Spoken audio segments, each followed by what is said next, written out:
तिकडे संभाजीनगरमध्ये पराभव झाल्यानंतर चंद्रकांत खैरेंनी एक मोठं विधान केले। संदीपान भुमरेंनी 80 कोटी रुपये खर्चून सगळ्यांना पैसे वाटले।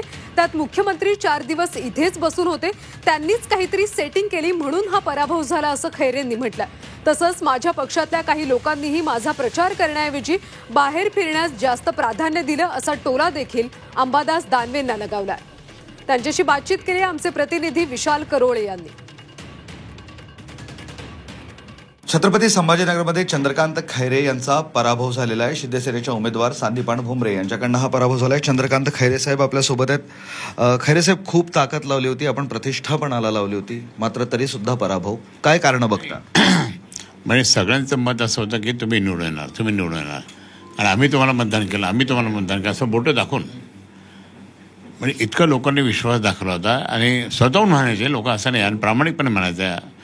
इतकं असताना सुद्धा त्या ठिकाणी सगळ्या चॅनल्सनी सुद्धा माझा पॉझिटिव्ह दाखवला होता। पण हे काही समजत नाही काय गडबड आहे। 4 दिवस मुख्यमंत्री इथं बसले होते। मुख्यमंत्र्यांचे 4 टार्गेट होते, एक चंद्रकांत खैरे, एक अनंत गीते, एक आमचे राजू विचारे आणि एक विनायक राऊत।